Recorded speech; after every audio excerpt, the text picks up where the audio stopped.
Alhamdulillah wala ni'amillah asyhadu an la ilaha illallah wahdahu la syarikalah wa asyhadu anna Muhammadan abduhu wa rasuluh alladzi la nabiyya ba'dah. Alhamdulillah ikhwatu fillah, syukur kita di hari yang ke-28 bulan Rajab ya, 1447 Hijriah. Mungkin di beberapa masjid udah ada ya, itu bagaimana mengingatkan tentang Isra wal Mi'raj ya. Kita mah hanya mengkaji saja gitu ya. Dan beberapa juga ya saya lewat ya. Alhamdulillah tentunya insyaallah nanti juga ada pelajaran tentang Ramadan ya, tentang bulan Syaban ya, di kita segera tentunya dengan pelajaran di Muhajirin juga ya, sambil kita pelajari dengan jadwal yang bisa jadi ditambah ya. Tuh. Maka intensitas amal kita harus terus ditambahkan pula ya, dengan diantaranya konsisten menggapai ilmunya gitu ya, dimanapun ya. Semoga Allah mudahkan hidayah untuk kita konsisten. Dan juga pelajaran istighfar sebenarnya ini mau habis nih ya, Allah nanti kita menyusul pelajaran tentang Syaban ya. Baik,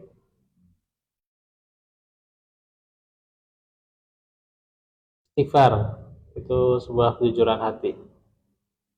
Istighfar yang sempurna yang dijanjikan Allah ampunan dan pahala adalah istighfar yang disertai adamul israr, tidak mengulangi dosa-dosanya gitu ya. Adanya tekad, adanya juga penyesalan, tekad untuk bertaubat dan penyesalan dari dosa-dosanya gitu. Lisan mengucapkan istighfar dan hati menyesal serta bertekad untuk tidak mengulangi lagi. Dan sebagian ulama ahlul ilm mengatakan dalil tentang istighfar itu ya, tentang ampunan Allah bagi siapapun yang beristighfar adalah dalil yang sifatnya mutlak, yang harus diikat dengan dalil spesifik. Dikatakan dalam surah Ali Imran ayat 135, di antaranya adalah fastaghfiru li dzunubihim wa may yaghfiru dzunuba illallah wa lam yusirru ala ma qalu wa hum ya'lamun. Nah, itu yang jadi pelajarannya, walam yusirru dan seterusnya gitu ya. Yang di kita ini pelajaran ini yang bisa diambil dulu ya. Dan mereka tidak meneruskan perbuatan kejinya itu sedang mereka mengetahui, sehingga ampunan yang dijanjikan akan diberikan jika si pemohon benar-benar menyesal, berhenti dan bertobat dari kesalahannya. Al-Fudail berkata, istighfar tanpa pemutus diri dari maksiat adalah taubatnya para pendusta. Nah, jadi istighfar itu harus dijalankan juga memutuskan maksiat. Kalau istighfar tanpa memutus maksiat berarti itu tidak jauh beda dengan orang yang bermaksiat itu sendiri ya. Cuman dia beristighfar, nggak mungkin jatuh pada lubang yang sama harusnya gitu ya. Adapun istighfar dengan lisan saja tapi hatinya lalai dan tidak khusyuk, maka ulama beda pendapat. Ada yang menamakan istighfar itu dengan taubatnya para pendusta, tapi Tapi sebagian ulama dari kalangan madhab Hambali dan lainnya menyatakan istighfar semacam itu merupakan perbuatan baik, ya cuman ya gitu, belum khusyuk lah gitu.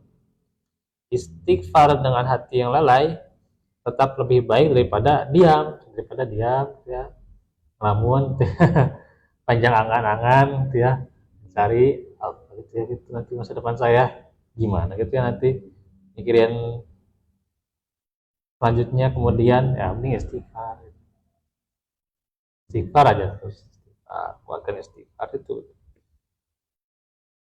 itu lebih baik ya.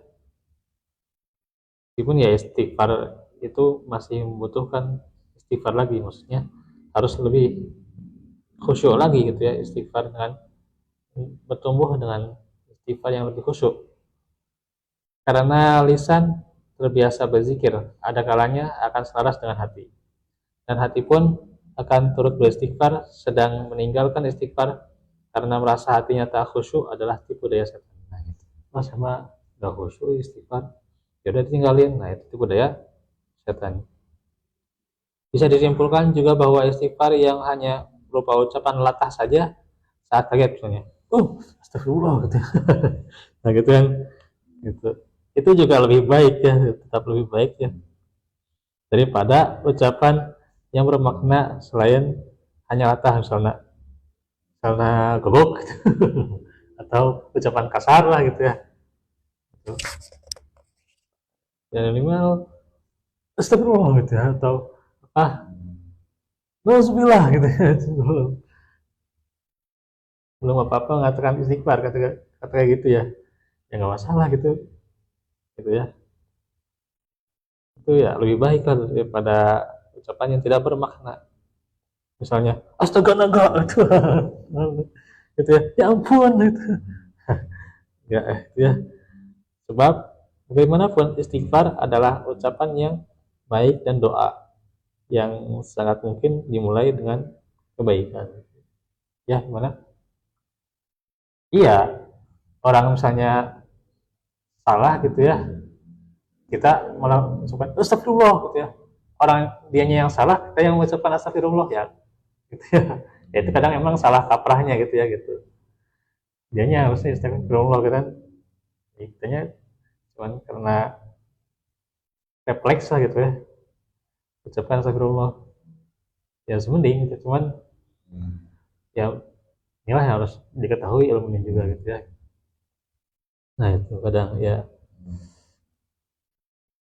makanya harus belajar supaya refleks itu ya tidak menghasilkan hal-hal yang buruk ya gitu.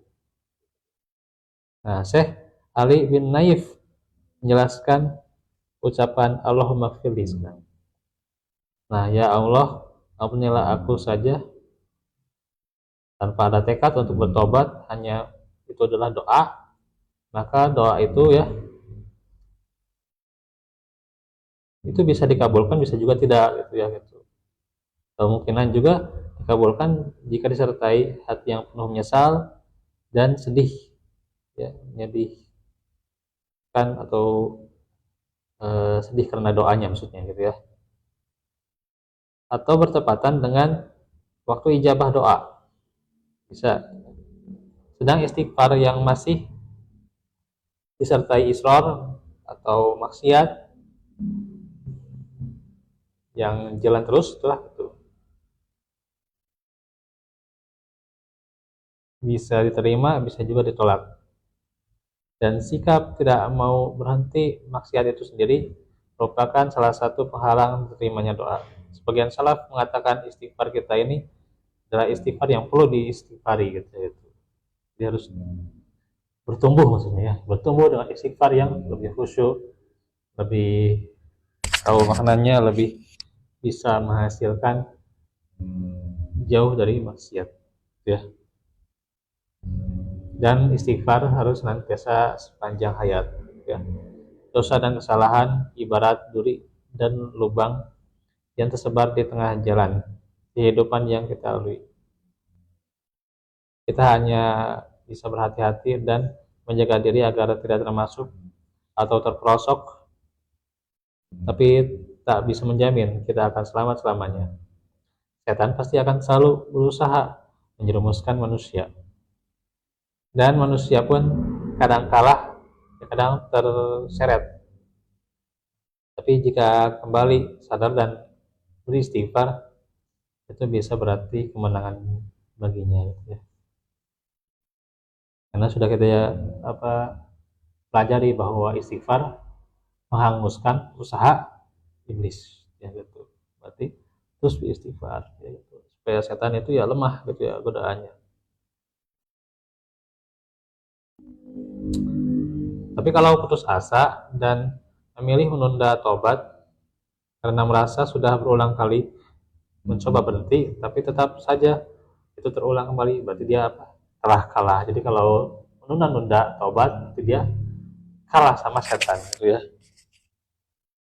Al Hasan Al Basri pernah ditanya, tidakkah seorang di antara kalian kita merasa malu kepada Allah, istighfar tapi melakukan dosa lagi, ya, gitu ya. Istighfar tapi ulangi lagi, gitu ya. Istighfar dan ulangi lagi, gitu. Al Hasan menjawab, setan akan merasa senang jika mampu memenangkan pertarungan ini, gitu ya. Jadi setan kalau dia menang, ya, kalau dia menang, dia menggoda dan dia menang, gitu, setan itu, maka dia senang, bahagia, gitu ya. Maka janganlah merasa bosan untuk beristighfar.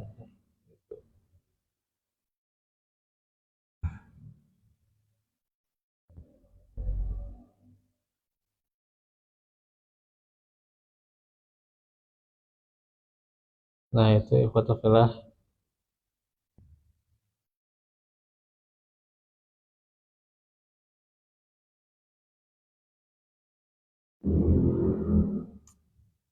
Nah nanti selanjutnya ya, ada pelajaran juga tentang istighfar, ya.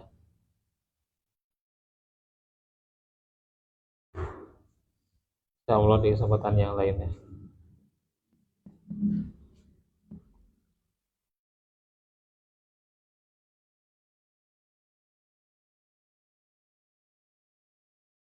Itu saja dahulu. Walakum pada kauli walakum.